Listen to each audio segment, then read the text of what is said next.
apprendre à parler va bien au-delà d'apprendre des mots. C'est apprendre à converser, à relancer une conversation, à attendre son tour. Mais finalement, comment apprendre cet art du langage dès les premières années de la vie? C'est ce que va nous expliquer notre invité dans ce nouvel épisode de l'heure de fourche. Bienvenue dans l'heure de fourche, le podcast animé par le secrétariat général de l'enseignement catholique. Si vous êtes acteur de l'enseignement et à la recherche de témoignages inspirants, de conseils, d'outils et d'actualités, vous êtes au bon endroit. Installez-vous confortablement et préparez-vous à être inspiré par l'heure de fourche. Aujourd'hui, nous abordons la question de l'importance du savoir converser, une compétence qui, pour notre invité, s'apprend et a un lien direct avec la réussite scolaire, la socialisation, la santé mentale et aussi la confiance en soi. Notre invitée, elle a traversé l'Atlantique pour nous rendre visite. Elle s'appelle Agathe Tupula-Kabola. Elle est orthophoniste et chargée d'enseignement à l'école d'orthophonie et d'audiologie de l'Université de Montréal. Bonjour Agathe. Bonjour Arnaud. Alors on va commencer par le commencement. Est-ce que tu peux te présenter et nous expliquer un petit peu ton parcours parce que je l'ai un petit peu trop raccourci à mon avis dans la présentation. Merci de me recevoir, oui, avec plaisir. Alors, je suis orthophoniste ou comme on dit en Belgique, logopède depuis 2010. Et puis, dans le cadre de ma pratique, je suis amenée à former, fournir de l'accompagnement, des ressources aux éducatrices en milieu de garde, dans les crèches, aussi dans les milieux scolaires. Et puis, depuis déjà plus d'une dizaine d'années maintenant, j'ai pris aussi un chapeau de vulgarisatrice scientifique. Je suis amenée vraiment à essayer de rendre les connaissances scientifiques accessibles le plus possible au sein de la population, notamment à travers des chroniques à la radio, dans les médias écrits, sur le web, à la télévision.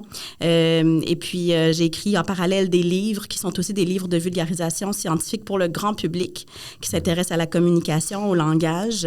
Et oui, voilà. D'accord, donc ça c'est les grands sujets sur lesquels tu interviens. Tu abordes vraiment une multitude de sujets, mais le sujet qui va nous intéresser aujourd'hui, c'est l'importance de la conversation. Converser, tu le dis, c'est une compétence sociale qui s'apprend. Tu peux nous en dire plus ? Absolument. En fait, on pense que converser, c'est un talent naturel qui s'apprend seul dès la petite enfance, mais ça demande quand même d'intégrer des règles implicites qui ne sont pas toujours justement enseignées explicitement aux enfants. Je pense notamment à la gestion des tours de rôle, attendre son tour pour parler, comment on initie une conversation, comment on relance la conversation, comment on relance une discussion, comment on peut rester sur un même sujet pour plusieurs tours de parole, comment on raconte un fait vécu ou une histoire à une personne. Bon nombre de parents me disent qu'ils rencontrent des défis pour ne serait-ce qu'avoir une idée de ce que leur enfant a fait à l'école ou à la crèche durant la journée. C'est compliqué parfois d'avoir plus qu'une phrase ou une Qu'est-ce que tu as fait? Je ne sais plus. C'est ça, j'ai joué, je ne sais pas. Donc, oui, c'est absolument important et les enfants développent leur langage au sein des conversations, de la communication, des interactions sociales avec leur entourage. Donc, c'est primordial. Et l'enfant doit participer aux échanges. Il ne doit pas seulement en être témoin et qu'on le bombarde de mots. Et c'est pour ça que les écrans n'auront jamais le même impact que les vraies conversations dans la vie de tous les jours. Et ça, tu dis que ça s'apprend dès le plus jeune âge. En fait, tu parlais de crèche tout à l'heure. Mais donc, ça veut dire que ici, si on est sur le champ scolaire dans le podcast, ça veut dire que des enseignants du niveau maternel ont un rôle déjà important à jouer là-dedans. Alors. Absolument. Ne serait-ce qu'en transmettant l'amour de la lecture aux enfants aussi. Et puis, à travers les interactions, quand on est en train de communiquer avec les enfants, il y a des stratégies, quand elles sont mises en place, qui permettent vraiment de stimuler le langage des enfants et de les préparer aux apprentissages scolaires et à la vie sociale. Donc, le principe suivi est que les enfants n'apprennent pas à parler, tu as utilisé le mot tout à l'heure, parce qu'on les bombarde de mots, mais parce qu'on leur apprend finalement à être inclus dans une conversation. Tu peux développer cet aspect-là? Oui, mais par exemple, disons qu'on converse avec l'enfant et puis l'enfant nous pointe des choses ou bien va commenter, va dire quelque chose sur ce qu'il est en train de faire en termes de jeu. Mais nous, on peut enrichir son discours en ajoutant des nouvelles connaissances sur ce que l'enfant est en train de nous dire. S'il y a eu des erreurs de prononciation dans la formulation des phrases, on peut reformuler ce qui a été dit aussi, sans obliger l'enfant à répéter. Ça, c'est très important. Je vois beaucoup d'adultes faire ça, demander à l'enfant de redire correctement quand il y a eu des erreurs, mais quand on modélise, quand on reformule nous-mêmes, c'est nous comme adultes qui allons répéter et c'est ça qui va être intéressant pour l'enfant. Au lieu de poser des questions aussi, souvent on cherche à poser des questions à l'enfant qui ne sont pas des questions authentiques, c'est-à-dire que nous-mêmes comme adultes, on connaît la réponse à la question. Hein? C'est quelle couleur ça? Qu'est-ce qui fait le chien? C'est quoi ça? Mais quand on pose une question à un enfant de ce type-là, c'est comme si l'enfant passait un examen, qu'il connaisse ou non la réponse, il n'y aura rien appris de nouveau sur le monde qui l'entoure, tandis que si je profite de l'activité qu'on est en train de faire, du moment lecture qu'on est en train de faire pour commenter, pour faire une description, pour décrire simplement, au lieu de dire c'est quelle couleur ça? Ah, regarde, la pomme est rouge, elle pousse dans le pommier, on peut en faire une compote, on peut faire une tarte aux pommes. J'ajoute des connaissances. Là, l'enfant est en train d'apprendre des choses. Oui, c'est ça. Donc, tu ajoutes des connaissances, mais aussi alors peut-être plus de mots également que l'enfant va entendre, en fait. C'est ça, c'est ça le principe. Et c'est aussi démontré par les études que les enfants qui sont exposés à la lecture dès le plus jeune âge, et ça, c'est avant d'intégrer le parcours de maternelle, d'intégrer l'école, même avant la crèche, avant la garderie, l'enfant à qui on fait la lecture régulièrement va être exposé à des milliers de mots de plus que l'enfant à qui on lit jamais de livres. Il y a une étude américaine qui avait documenté qu'un enfant à qui on lit 5 livres par jour pendant ses 5 premières années de vie va avoir été exposé à plus de 1 million de mots de plus que l'enfant à qui on n'a rien lu. Puis même si on lit un seul livre par jour au lieu d'en lire 5, c'est déjà près de 300 000 mots de plus auxquels on vient d'exposer l'enfant. C'est beaucoup et ça peut réduire alors selon toi une partie des inégalités aussi Absolument. Par rapport à l'apprentissage de la langue. Oui, parce que les mots ont leur propre... En fait, les livres ont leur propre langage. Il y a des mots qu'on ne retrouve pas dans la vie de tous les jours et qui sont dans les livres. Donc, l'enfant qui a été exposé à ce type de mots, des verbes conjugués au passé simple, des adjectifs plus littéraires, des adverbes qu'on n'entend pas souvent, ben, il va avoir été exposé donc à ces mots-là. Et quand on va lui lire une histoire, eh bien, ce ne sera pas un nouveau langage pour lui. Oui, il comprendra, il fera des liens. Exactement. D'accord. Pour toi, il existe donc un lien assez clair entre l'apprentissage du langage, de l'art de converser et la réussite scolaire notamment. Oui. Est-ce que tu peux nous dire un mot sur ce lien avec la réussite scolaire, mais aussi ça va plus largement que la réussite scolaire? Exactement. Il faut voir en fait le langage comme un outil. Hein. C'est le principal outil par lequel passent les apprentissages scolaires à l'école. Mais le langage, c'est pas juste le fait de bien parler, de bien prononcer des mots, de bien s'exprimer. Le langage est vraiment une base qui aura une incidence sur toutes les autres sphères de vie. Déjà, quand l'enfant est tout petit, ça va avoir une incidence sur son lien d'attachement avec son parent, avec les donneurs de soins. Ça va aussi influencer la réponse des autres à ses besoins, hein, parce que quand on exprime un besoin, ça passe par le langage. Donc, quand l'enfant se fait bien comprendre, on a plus de chances de bien répondre à ses besoins. Ça va venir aussi influencer beaucoup sa socialisation. Ça va avoir un impact sur ses capacités d'attention, concentration, sur son habileté à socialiser, à se faire des amis. Hein. Développer des relations intimes, ça passe beaucoup par la communication, par les conversations, par le langage. Et plus tard, quand l'enfant va intégrer son parcours scolaire, ça va avoir un impact sur l'apprentissage à la lecture et de l'écriture. Et d'ailleurs, on dit souvent que les bambins jaseurs, c'est plus un québécoisme, en fait, un mot qu'on va dire pour bavarder. Les bambins jaseurs ou ceux qui bavardent vont faire de bons rédacteurs. Donc, un enfant qui parle bien à 2 ans va avoir de plus grandes chances de bien écrire à 15 ans. Et on a des études qui montrent cette corrélation-là, ce lien-là. Ah oui, c'est intéressant. Et pour être vraiment dans le pratico-pratique, s'il y a des enseignants de maternelle ou même des enseignants qui ont en charge des enfants plus âgés, quels petits trucs et astuces tu pourrais leur donner qu'ils pourraient appliquer dans leur classe? Oui. Bien, d'une part, intégrer la lecture au quotidien, probablement que c'est une habitude qu'elles font déjà, mais il y a des façons de lire des livres, notamment à travers la lecture interactive enrichie, qui vont bonifier les apprentissages scolaires et préparer l'enfant à la lecture et à l'écriture. Donc, par exemple, en travaillant la conscience phonologique, en enseignant de manière explicite le vocabulaire littéraire. Je t'interromps. La conscience phonologique, tu peux nous expliquer un petit peu plus ce que c'est? Oui, absolument. La conscience phonologique, phonologique, c'est l'habilité à manipuler, à jouer avec les sons de la langue. D'accord. Donc, par exemple, quand un enfant est capable de dire que 2 mots riment ou de dire qu'un mot en particulier commence par un tel son. Par exemple, le mot lapin commence par le son L et contient 2 syllabes. Lapin. Bon, ces habiletés-là font appel à la conscience phonologique et D'accord. on peut stimuler cette habileté-là avec les livres. On peut travailler les habiletés à faire des inférences, c'est-à-dire à comprendre tout ce qui n'est pas dit de manière explicite dans le texte. Par exemple, comment pourrait se sentir un personnage dans une situation donnée sans que ce soit nommé dans les pages du livre. Ce qu'on peut faire aussi, mais selon la recherche, il y a 5 caractéristiques d'une bonne interaction adulte-enfant qui sera de qualité et qui va être un bon prédicteur ultérieurement du développement langagier. D'une part, il y a la sensibilité. La sensibilité dans le sens où l'adulte va capter ce qui intéresse l'enfant, va vraiment porter attention à ce que l'enfant regarde, ce que l'enfant pointe, ce que l'enfant cherche à décrire avec ses mots, même si c'est imparfait. Il y a aussi la réactivité. Donc, d'une part, c'est de pouvoir capter ce que l'enfant ce qui l'intéresse, mais aussi d'y répondre de manière juste, de manière prompte, assez rapide. Donc, par exemple, en acquiesçant sa demande ou en ajoutant une caractéristique à ce que l'enfant a nommé. On pense aussi à la réciprocité. Donc, en fait, il faut voir une conversation un peu comme une partie de tennis où on alterne entre les tours de rôle. C'est pas l'adulte qui monologue seul et qui occupe tout l'espace. Il n'y a pas un plus haut que l'autre, tout le monde est sur le même pied d'égalité dans une conversation. Exactement. Et parfois, en tant qu'adulte, on n'est pas à l'aise avec les moments de silence. On va toujours remplir les moments de silence, ce qui fait que l'enfant perd des opportunités de s'exprimer. Et aussi, il faut penser à la chaleur dans l'interaction. Quand je parle de chaleur, je renvoie à la bienveillance, à créer un climat qui va être sécurisant pour l'enfant, qui va le mettre en confiance pour s'exprimer avec nous.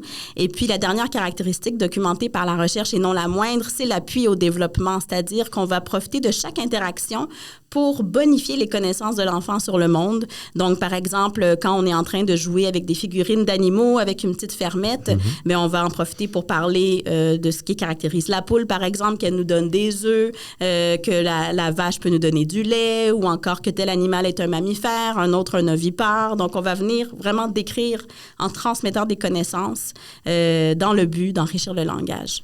Oui, c'est ça. Et donc, finalement, c'est inculquer à l'enfant même la compétence de pouvoir raconter des histoires et se raconter des histoires sur base de ce qu'il peut, ce avec quoi il peut jouer, par exemple. Complètement. De suivre ses initiatives et puis d'alimenter la discussion. Et puis, très important aussi, d'équilibrer les questions et les commentaires, comme on disait tout à l'heure. De ne pas toujours être en mode interrogatoire, mais de laisser les commentaires... les commentaires arriver et ou d'aller plus loin et de décrire une situation au-delà des mots qu'on lit, par exemple. Exactement. D'accord. Donc tout ça, c'est pour dire aussi que tu insistes sur la prévention des difficultés de langage dans ton travail d'orthophoniste. Et j'ai bien dit la prévention, mais qu'est-ce qui se cache derrière la prévention? Et finalement, comment tu travailles pour prévenir de ces difficultés de langage? Donc, pourquoi c'est si important de prévenir? En fait, c'est parce que l'enfant pour qui on tarde à intervenir, les difficultés vont augmenter avec le temps et ça va créer plus tard des situations problématiques à l'école, que ce soit tôt ou tard dans son parcours scolaire. Et ça va venir avoir un impact sur les autres sphères de la vie, sur la socialisation, comme on a dit, même sur la santé mentale, parce que c'est démontré qu'il y a un lien. En fait, parmi les personnes qui souffrent d'un enjeu de santé mentale, il y a beaucoup plus de gens qui vont vivre avec des défis sur le plan du langage et de la communication. Et au Québec, on a une statistique qui nous dit que 80% des enfants qui présentent des problèmes au niveau du comportement ou au niveau de la gestion des émotions vivent aussi des enjeux sur le plan du langage. Donc, c'est vraiment une bonne proportion. Et comment je m'y prends pour faire de la prévention? Mais c'est vraiment d'une part en transmettant des connaissances à la population. Donc, toutes les activités de vulgarisation que je fais, les formations, mes travaux écrits, les chroniques et tout, c'est vraiment dans le but de sensibiliser les gens et de les informer. Par exemple, c'est pas tous les parents qui savent à quel point les écrans en grande quantité peuvent nuire au développement langagier de l'enfant. Il y en a qui vont mettre des applications de toutes sortes sur une tablette en pensant que ça va aider l'enfant à apprendre des nouveaux mots, à apprendre même une nouvelle langue dans certaines situations. Mais parfois, ça découle d'une méconnaissance du fait que c'est pas avec un écran qu'on apprend à... Il n'y a pas d'interaction. Exactement. Donc, comment je m'y prends, c'est à travers la lecture, le pouvoir de la lecture. Ça, j'y crois énormément pour les raisons qu'on a déjà évoquées. Et puis, c'est beaucoup à travers des activités d'accompagnement. Moi, je pense que quand les parents sont informés, sont outillés, puis qu'on leur montre que les stratégies peuvent être intégrées dans le quotidien. Oui. J'ai beaucoup de parents qui vont me dire « Ah, mais moi, j'ai pas le temps de jouer avec mon enfant. On rentre du boulot, on a la routine à faire, le souper, les devoirs et tout. Ça, la vie va vite, tout le monde le sait. » Mais quand on peut appliquer les stratégies simples dans notre routine, ce qu'on fait déjà avec l'enfant lors des repas, lorsqu'on fait les courses ensemble, les commissions, quand on va faire des achats au magasin, quand on est en train de se déplacer, ne serait-ce qu'en voiture, dans l'autobus, dans le métro, absolument. Tous ces moments-là, c'est des moments qui comptent pour venir stimuler le langage des enfants quand on est en leur présence. Bon, j'ai parlé des écrans auprès des enfants, mais il y a aussi ce qu'on appelle la technoférence parentale, c'est-à-dire quand nous-mêmes, comme adultes, parfois l'enfant n'a pas d'écran, mais c'est nous qui avons un écran, mais quand on est monopolisé par notre écran, on ne répond plus aux besoins de l'enfant et on est moins sensible, moins réactif à ce que l'enfant va chercher à nous communiquer, en fait. D'accord. Donc ça, c'est pour le travail de prévention. Maintenant, quand les difficultés arrivent, mais qu'est-ce qu'on peut mettre en place pour les aider? Parce que c'est vrai que ça peut aussi aider nos auditeurs qui travaillent dans les centres PMS, donc les centres psychomédico-sociaux. Tu m'as dit en préparant l'émission l'équivalent au Québec, mais j'ai oublié. C'est les crèches, nous on appelle ça une garderie.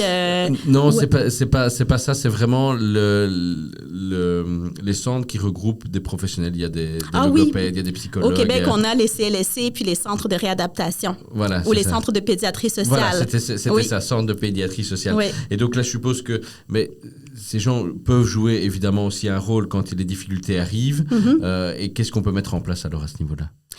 En fait, parfois, l'enfant, même souvent, je dirais, l'enfant a plus qu'un seul besoin. Donc, il y a souvent un travail d'équipe qui va être fait en complémentarité. Quand, par exemple, il y a des enjeux au niveau du comportement, on va faire appel à ce qu'on appelle chez nous une psychoéducatrice ou un psychoéducateur. L'orthophoniste va s'intéresser à ce que l'autre professionnel travaille. On va essayer d'arrimer nos objectifs ensemble et de les travailler en complémentarité.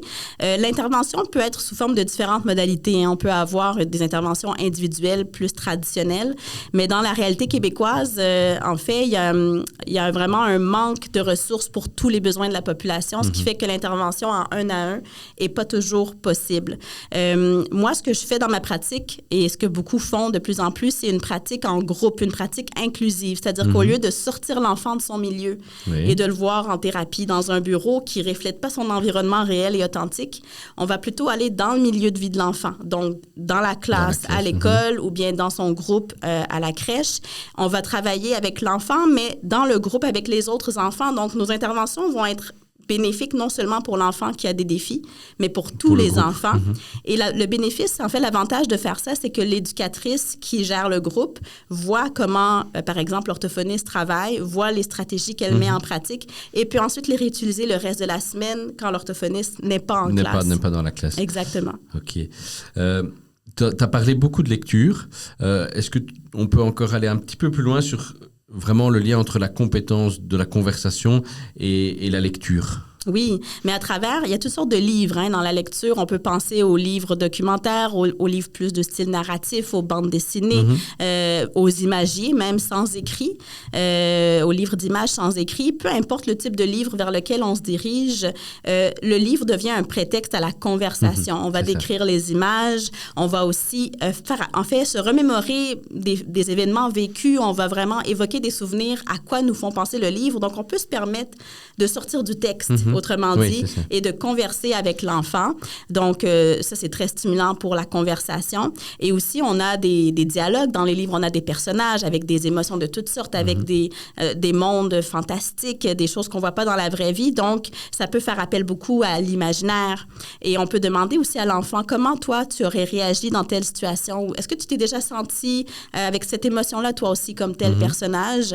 Et là, on en discute. Donc, c'est vraiment la pratique régulière, même si c'est quelques minutes par jour, mais le fait de multiplier ces moments-là autour de différents livres, c'est vraiment, ça a un rôle très important dans le développement de la conversation. Est-ce que tu peux nous dire où est-ce qu'on peut trouver un peu plus d'infos sur tous tes travaux? Oui, on peut me suivre sur les réseaux sociaux, sur les différentes plateformes, notamment Facebook, LinkedIn, Instagram, TikTok, YouTube. J'ai des capsules vidéo, des articles de blog, une infolettre aussi à laquelle on peut s'abonner. J'ai aussi 2 livres parus tout récemment. Mon livre « Le bilinguisme, un atout dans son jeu ». Des outils pour transmettre plusieurs langues aux enfants aux éditions du CHU Sainte-Justine. Et puis mon livre « Dis-moi tout » aux éditions Cardinal qui parle des dessous étonnants de la communication humaine. Et puis j'ai également des conférences et des formations. Donc tout ça est disponible sur mon site web. D'accord, et c'est vrai que sur le bilinguisme, tes travaux font un peu aussi écho à ce qu'on a pu faire aussi ici dans des échanges au niveau européen. Donc à mon avis, on y reviendra dans un de nos supports, que ce soit le podcast. Bon, ça, il faudrait que tu reviennes une fois en Belgique. Avec plaisir. Ou en tout cas dans Entrée Libre, là on peut faire les interviews en visio. Donc oui.